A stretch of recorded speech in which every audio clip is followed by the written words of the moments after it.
You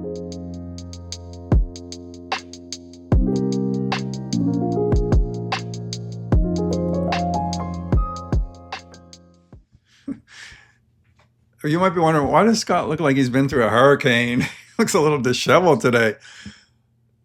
It's not because of a hurricane. The weather here in Miami is perfect today. It's just gorgeous, as you can see.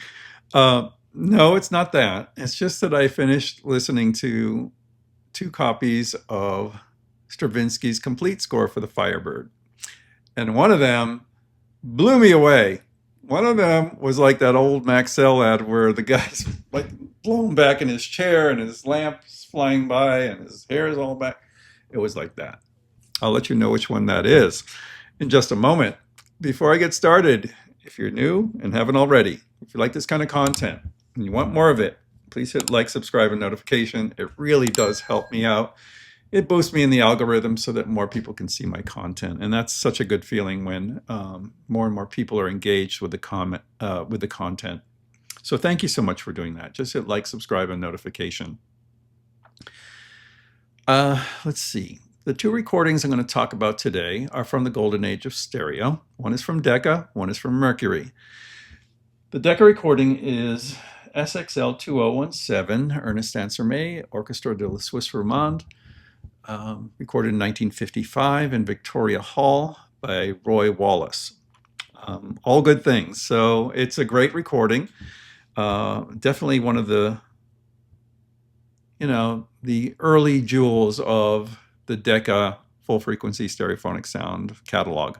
But being that it's such an early recording, really even before the stereo disc was developed, this was recorded. So it has some limitations in terms of dynamics and so forth. But I really feel like, well, let's talk about the performance first. Ansermet is such a dependable conductor. He always does a wonderful job with interpretation, and this is no exception.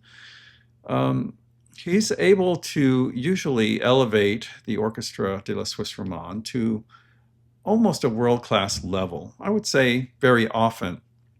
Some of his recordings are the gold standard. I don't think the Firebird is one of them, but it is a very good recording. The interpretation is good. Of course, this is a fairy tale. It is, it's a battle between good and evil, like most of these ballet scores.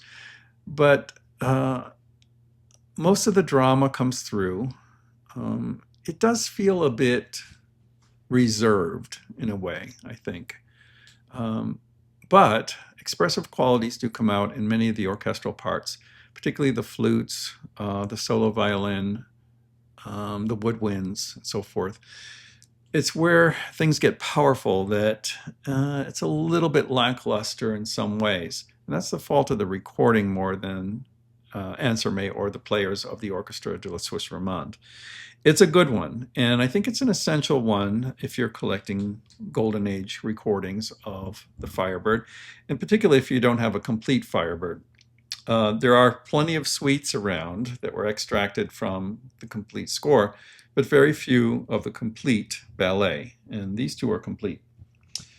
This is the speaker's corner.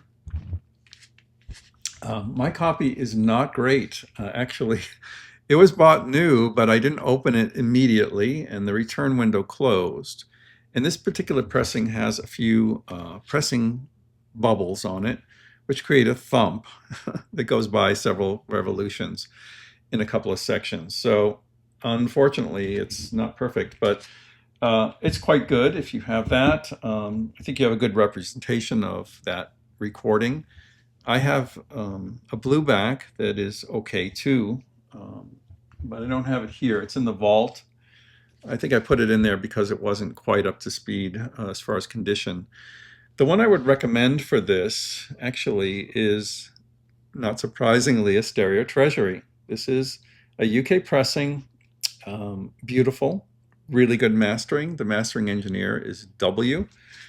It doesn't have the original artwork, but that's okay. This is a silver and orange label, and it's on that raised platform type label that I talked about in its own video.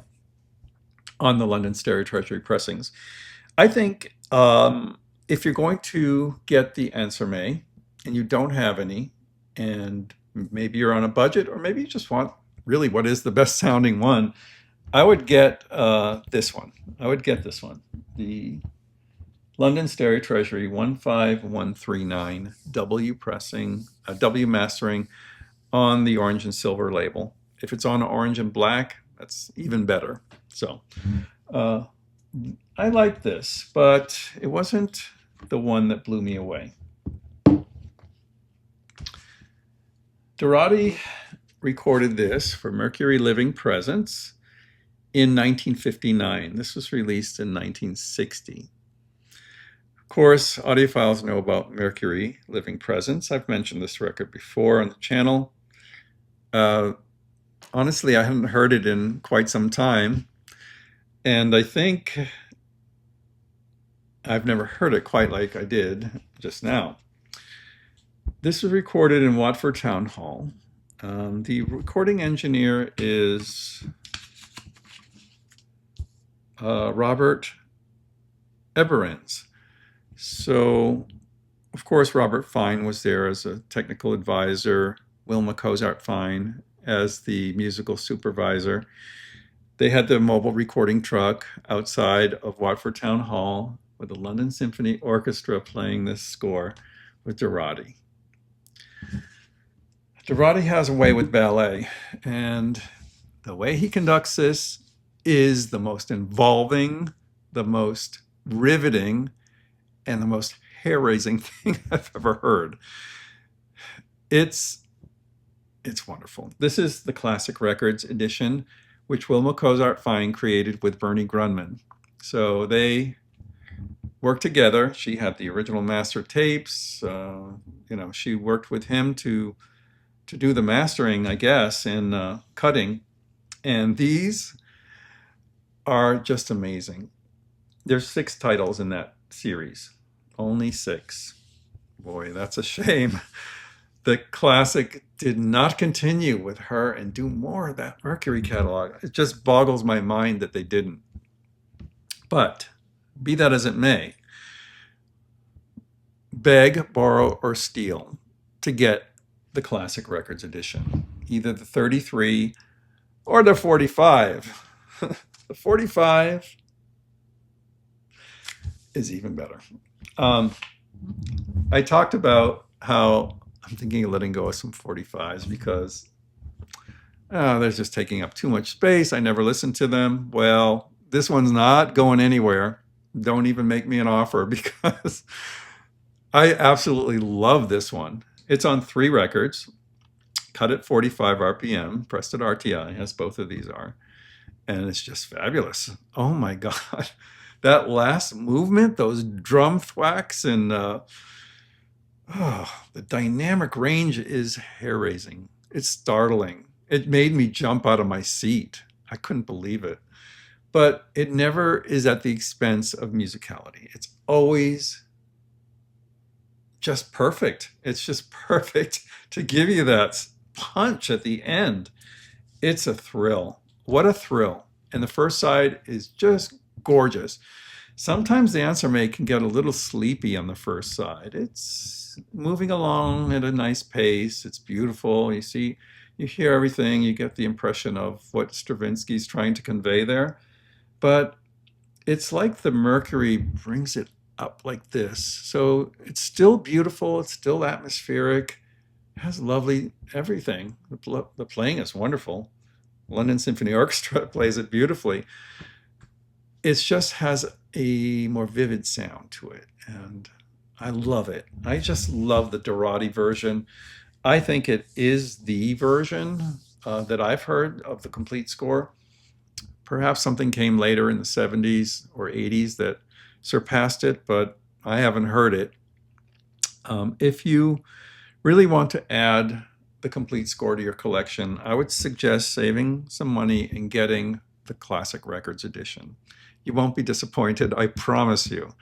Do not go for the digital version that came out a few years back. I picked one up. It was the only Mercury that I picked up from that digital series that Wilma and Robert Fine's son, Tom, created.